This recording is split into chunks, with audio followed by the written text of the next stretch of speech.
මේ වීඩියෝ එකෙන් මම කියලා දෙනවා ඔප්පෑම්ස් වල මම කලින් වීඩියෝ එකේ කිව්වා විවෘත පුඩු අවස්ථාව සංවෘත පුඩු අවස්ථාව කියලා දෙකක් තියෙනවා. ඒ අවස්ථා දෙක මොනවද කියලා මේකෙදි මම කියලා දෙනවා. අපි දන්නවා දැන්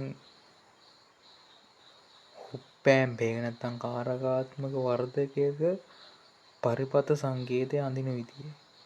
ඔය වගේ තියෙනවා.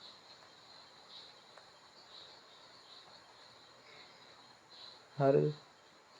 මම මෙයා මේ විදිහට නම් කරන V- කියලා මෙයා V+ කියලා නම් කරනවා.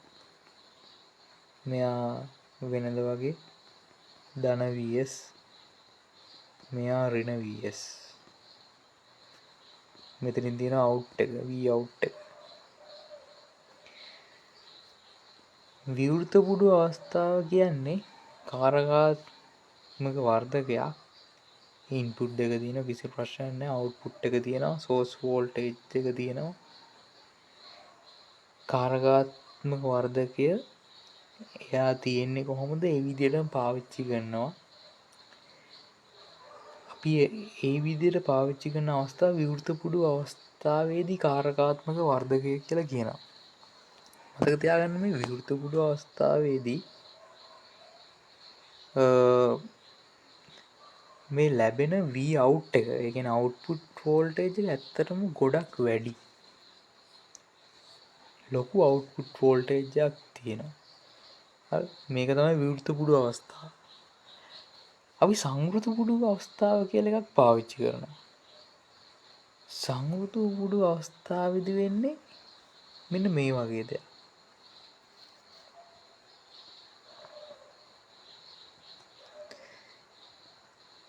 මෙහෙම තියෙනවා.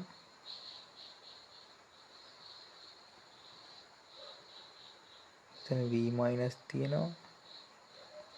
මේක V+ එක තියෙනවා. Vout එකක් තියෙනවා. මෙතන ධන VS මෙතන ඍණ VS. මෙන්න වෙනස. මේ Vout එකකින් යනවා මෙන්න මෙහෙම රෙසිස්ටර් එකක්. අපි එයා නම් කරලා තියෙනවා RF කියලා. අපි එයාට කියනවා ෆීඩ්බැක් රෙසිස්ටර් එකක් කියලා. එයා සම්බන්ධ කරනවා මෙන්න මේ ඍණ අග්‍රයට. ඒ කියන්නේ අපවර්තන ප්‍රදානයට. මොකද දැන් මොකද කරන්නේ? අවුට්පුට් එකෙන් Vout එකෙන් නැත්තම් අවුට්පුට් සංඥාවෙන් හරි අවුට්පුට් වෝල්ටේජ් එකෙන් සම්බන්ධ කරනවා අපවර්තන ප්‍රදානයට RF කියලා ප්‍රතිරෝධකයක් කරහා. හරිද? මේක කියන ප්‍රතිපෝෂණ ප්‍රතිරෝධකය කියලා. ෆීඩ්බැක් රෙසිස්ටර් කියලා. ඒක F කියන්නේ. ඇයි එහෙම කරන්නේ මොකක්ද දන්නවද? මම කිව්වා කලින් මේක ඇත්තටම මේ තියෙන්නේ විවෘත පුඩු අවස්ථාව. විවෘත පුඩු අවස්ථාවේදී මේ Vout එක ගොඩාක් වැඩි. ඒ කියන්නේ ලොකු අවුට්පුට් වෝල්ටේජ් එකක් එනවා. ඒ අවුට්පුට් වෝල්ටේජ් එක ඇත්තටම සමාන වෙන්නේ එක්ක ධන VS එක්ක ඍණ VS. හරිද? දැන් මෙතන ධන 15ක් නම් මං ඉන්පුට් දෙන්නේ. මෙතන ඍණ 15ක් නම් එක්ක අවුට්පුට් එක ධන 15යි නැත්නම් අවුට්පුට් එක ඍණ 15යි. හරිද? සමානම ඉන්පුට් එක දෙන්න ගොඩාක් පොඩි අගයන් වෙන්න පුළුවන්. අවුට්පුට් එකේ එන්න මේකේ මැක්සිමම් ඒ දෙන වෝල්ටේජ් එකටම එනවා. එක්ක ධන 15ක් එනවා එක්ක ඍණ 15ක් එනවා අවුට්පුට් එක. හැබැයි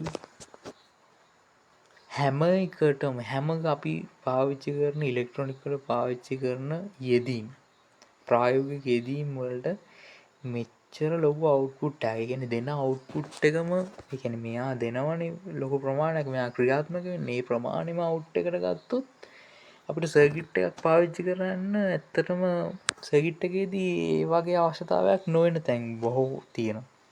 ඒ වගේ වෙලාවට අපිට සමහරවිට ඕන වෙනවා මේ අවුට්පුට් එක අඩු කරගන්න. අන්නේ අඩු කරන්න ඕන වෙලාවට තමයි මේ විදියට අපි ඔප්පෑම්ප් එකේ Vout එකේ ඉඳන් Vin එකට ෆීඩ්බැක් රෙසිස්ටර් එකක් දාන්න. ඔන්න ඔය අවස්ථාවට කියන අපි කාරකාත්මක වර්ධයක සංවෘත පුඩු අවස්ථාව කියලා. මේ අවස්ථාවට කියන්නේ කාරකාත්මක වර්ධයක සංවෘත පුඩු අවස්ථාව. මේ අවස්ථාව විවෘත පුඩු අවස්ථාව. හරිද? ඒක තමයි මේ වීඩියෝ එකෙන් මම කියලා දෙන්නේ. මම හිතනවා කට්ටියන්ට තේරුණා කියලා. වීඩියෝ එක බලුවට ස්තුතියි. අනිත් වීඩියෝ එකකින් කාරකාත්මක වර්ධයක තවත් විස්තර මම වෙනත් වීඩියෝ එකකින් කියන්නම්. Thank you.